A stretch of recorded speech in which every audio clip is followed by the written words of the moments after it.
이런 말을 하는 사람들이 있습니다. 억울하면 법대로 하세요. 법대로. 이런 말을 자주 하고 사는 사람들이 있습니다. 그 법을 강조하고 법대로 하세요. 자신 있게 말하는 사람들. 그런데 아이러니하게도 그들이 선량한 사람이 아닙니다. 법을 강조하는 사람일수록 법대로 하세요. 나는 법대로 살고 있습니다. 라고 자신만만하게 주장하는 사람들 치고 착한 사람들이 없다는 겁니다. 그래서 세상은 악한 자 안에 처해 있다. 악한 세상이라는 것입니다.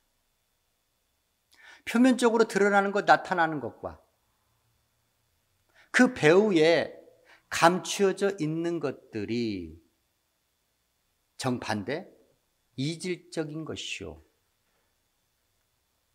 앞에는 선이고 뒤는 악으로 그득한 세상이라는 겁니다.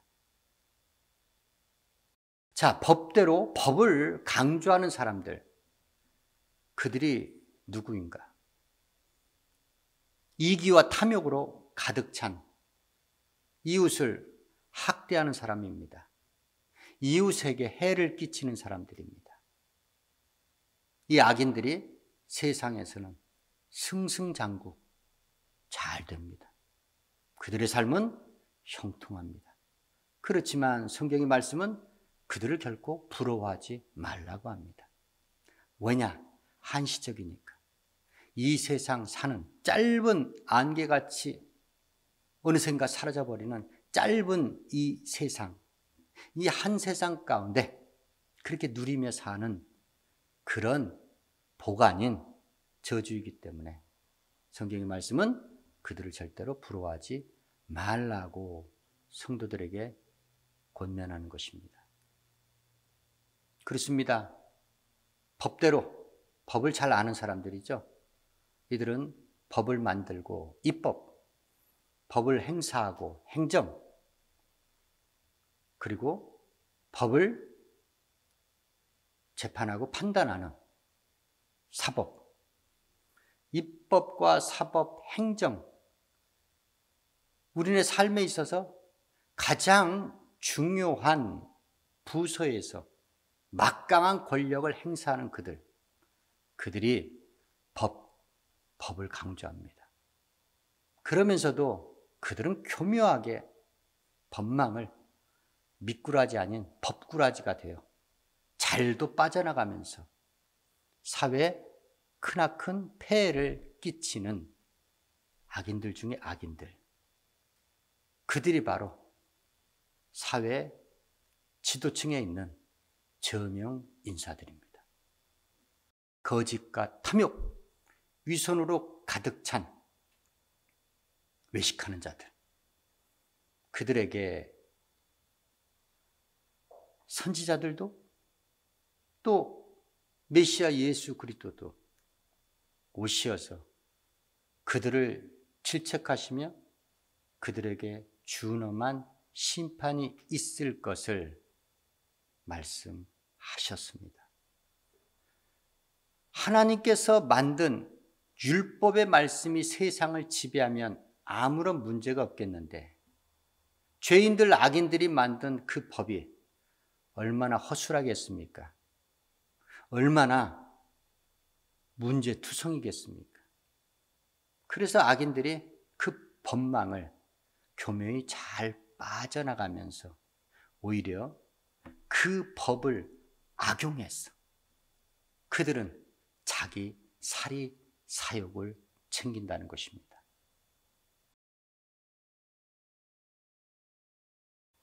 세상 사람은 어쩔 수 없이 법대로 살아야 합니다. 그러면 하나님의 사람들, 성도들은 우리도 세상 법대로 살아야 합니까? 아닙니다. 세상 사람은 세상 법대로, 하나님의 사람들은 하나님의 법대로 살아야 될 줄 믿습니다. 고린도 교회 성도들이 처음에 복음을 받아들였을 때 죽은 자의 부활, 그 죽은 자의 부활을 받아들이고 믿었습니다. 그런데 그들에게 헬라 사상이 전파되었고 죽은 자의 부활을 의심하는 자들이 생겨나기 시작했습니다. 고린도 교회는 이 문제로 요동치기 시작했습니다. 바울은 고린도 교회 잘못된 신앙관, 그 신앙관을 바로 잡아주기 위해서 이와 같이 편지를 했다는 겁니다. 나는 너희가 내가 전하는 복음을 알기를 원한다. 이 복음은 내가 사람에게 배운 것도 아니고 사람에게 받은 것도 아니다. 오직 전적으로 하나님의 뜻을 따라 예수 그리스도의 계시로 말미암은 것이다. 나는 너희가 복음을 알길 원하는데 너희는 이 복음을 받았으며 이 복음 가운데 너희는 서 있고 너희가 내게 받은 이 말을 굳게 지키고 헛되이 믿지 아니하면 그로 말미암아 너희가 구원을 얻을 것이라고 고린도 교회 성도들에게 권면합니다. 그러면서 결정적으로 너희의 믿음의 주, 구원의 주, 부활의 주 예수 그리스도. 예수 그리스도는 성경대로 죽으셨다. 성경대로 죽으셨고 또한 성경대로 부활하시기 전에 장사 지낸 바 되었다가 사흘 만에 죽은 자 가운데 다시 살아나신 부활의 주 예수 그리스도라고. 이것은 우연이 아니고 갑작스레 발생한 일도 아니고 돌발적으로 생겨난 일도 아니고 구약의 말씀, 성경의 말씀 통하여 무수히 많은 선지서를 통하여 하나님께서 예언하신 말씀 그대로가 성취된 것이라고 고린도 교회 성도들에게 권면합니다. 그렇습니다.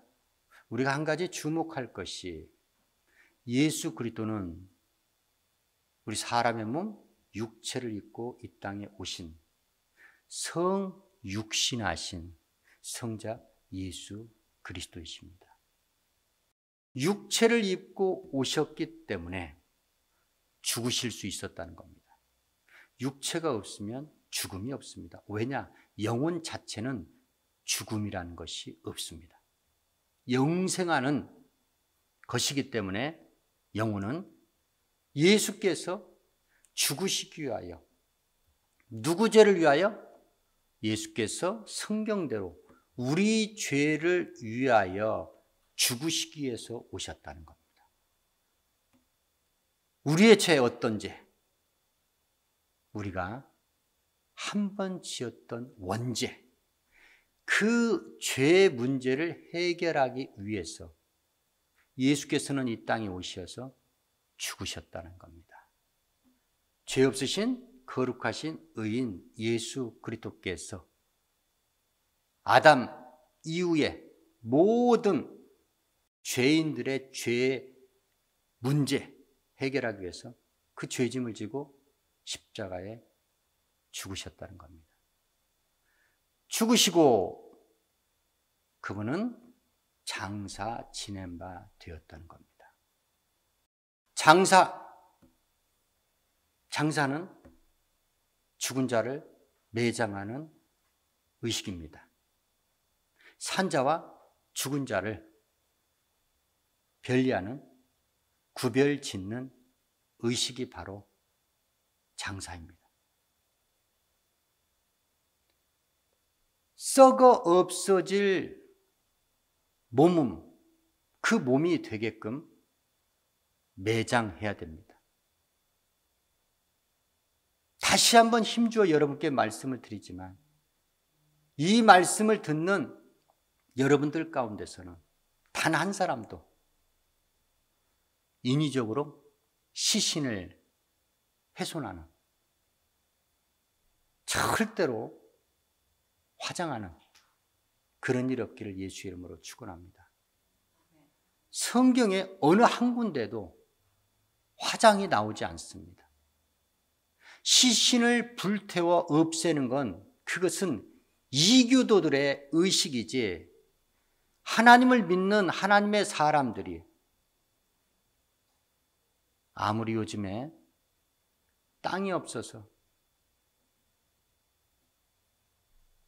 매장할 장소가 부족해서 시신을 화장하여 훼손하여 뿌리거나 납골당하거나 수목장하는데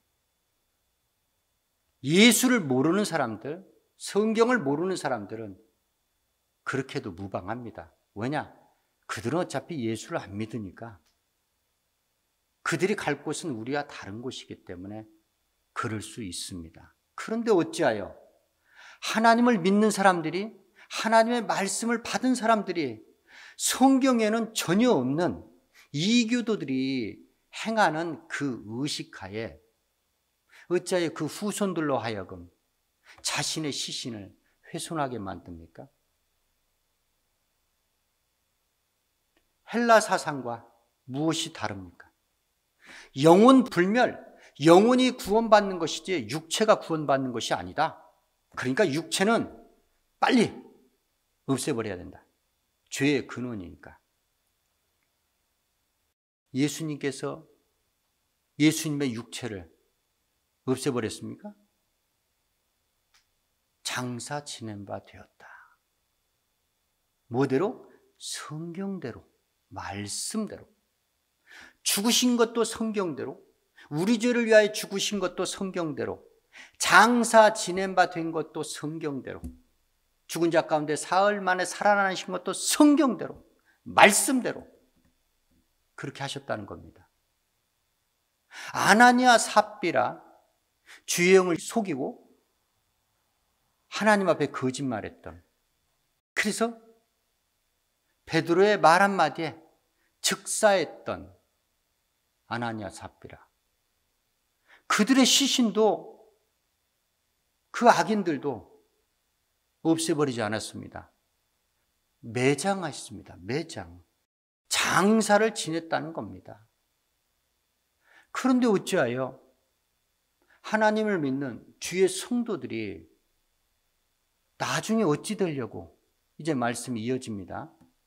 어찌 되려고 자기 시신을 인위적으로 없애버리냐 그겁니다. 아담에게 뭐라고 말씀하셨습니까? 너는 흙에서 났으니 흙으로 돌아가라. 흙에서 취함을 입었다는 건, 흙으로 돌아가라는 말씀은 자연스럽게 돌아가라는 것이지 인위적으로 훼손해서는 안 된다는 겁니다. 자살하면 여러분 뭐예요? 생명의 주권자가 하나님이시기 때문에, 내 목숨 내 것이 아니기 때문에 자살하는 사람은 절대로 천국에 못 갑니다. 왜냐? 생명의 주권자 하나님의 권한을 뭐예요? 넘어섰기 때문이죠. 권한을 침해했기 때문이죠. 그런 것과 같이 이 죽은 자의 부활 신앙, 이 신앙 무척 중요합니다.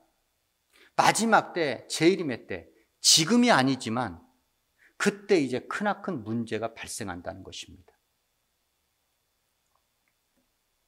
주 예수 광야교회는 단 한 사람도 자기의 시신은 물론이고 여러분들이 알고 있는 사람들, 그들의 시신을 성경대로 그 시신이 제대로 흙으로 돌아갈 수 있도록 여러분들이 강권하시길 예수 이름으로 축원합니다. 장사 지낸 바 되었다가 예수께서는 어찌 됐어요? 죽은 자 가운데 사흘 만에 다시 살아나셨습니다. 그리스도 예수의 부활, 이 부활은 누구를 위한 부활입니까? 예수 그리스도 자신을 위한 부활이 아닙니다. 바로 믿는 주의 성도들을 위한 부활이라고 바울은 고린도 교회 성도들에게 권면합니다.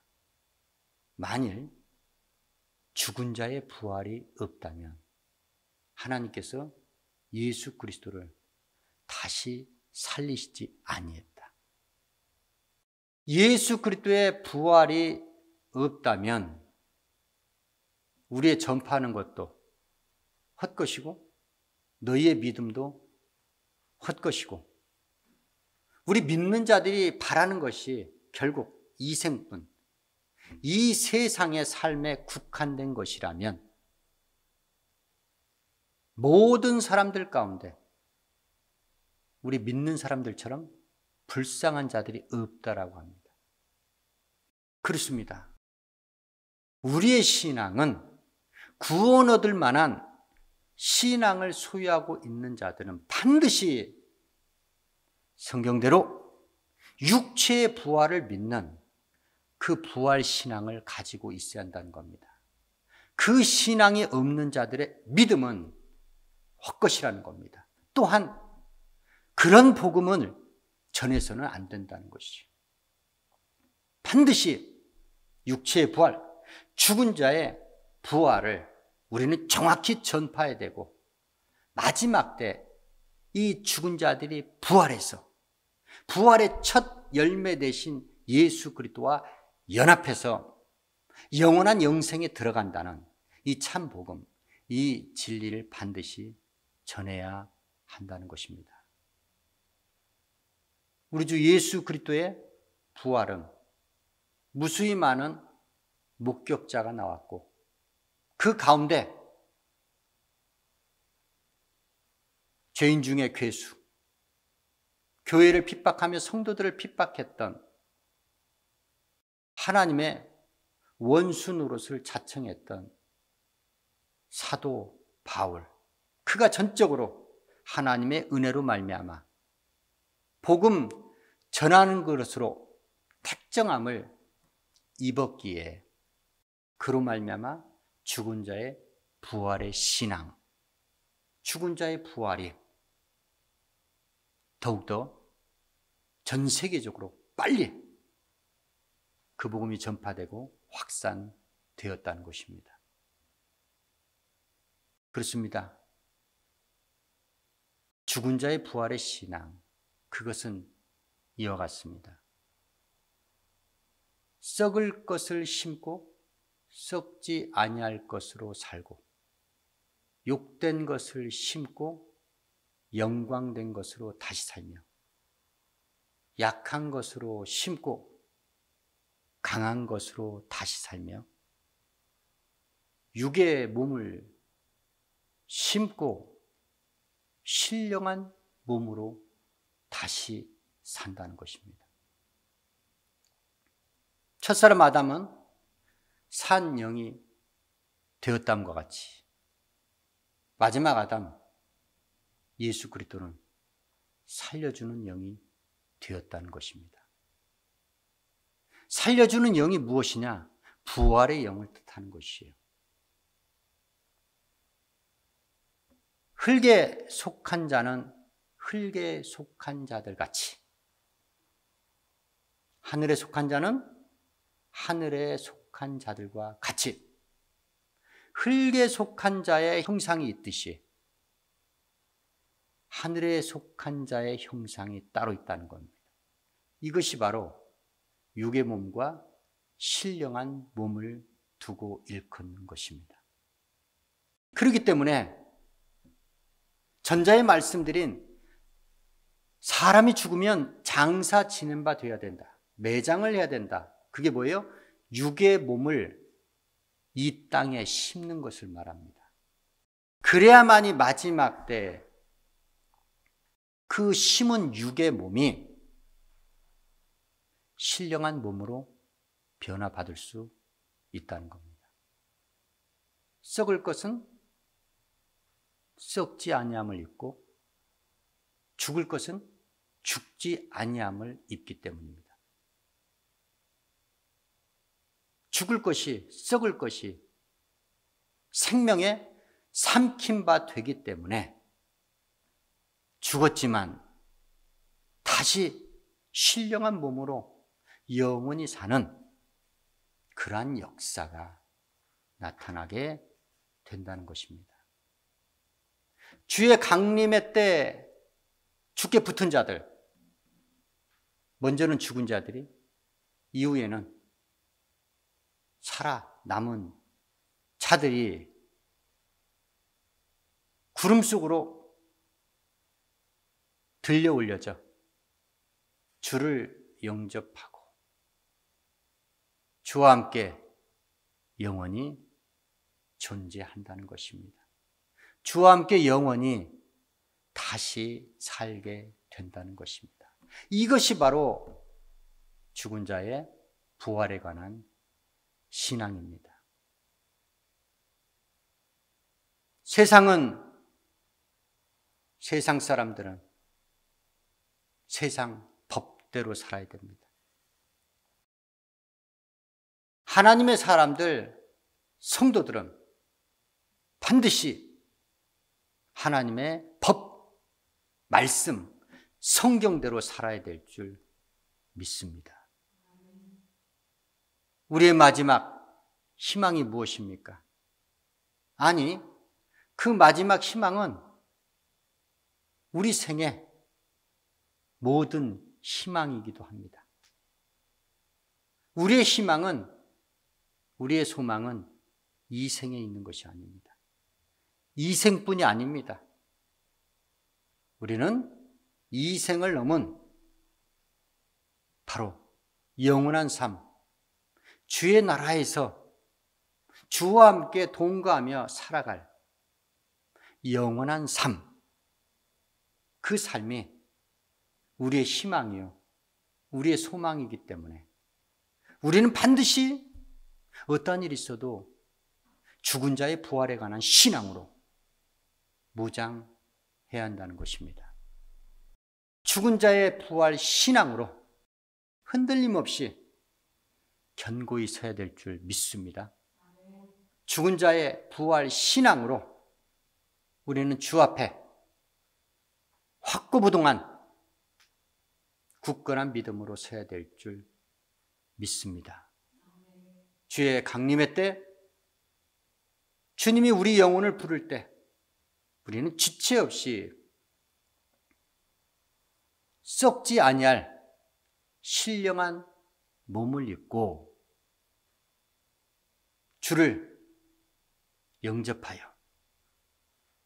주와 함께 영원한 영생에 들어가는 참으로 축복된 저와 여러분의 신앙이 되어야 될 줄 믿습니다. 세상 사람이 세상 법대로 살듯 하나님의 사람들, 하늘에 속한 자들, 주의 성도들은 썩어 없어지지 아니할 신령한 몸을 입고 우리의 영원한 구원과 생명의 주 예수와 함께 영원한 생을 살아가는 부활의 신앙, 죽은 자의 부활의 신앙으로 살아야 될 줄 믿습니다. 죽은 자의 부활의 신앙을 땅끝까지 전파하는 증인된 삶을 살아야 될 줄 믿습니다.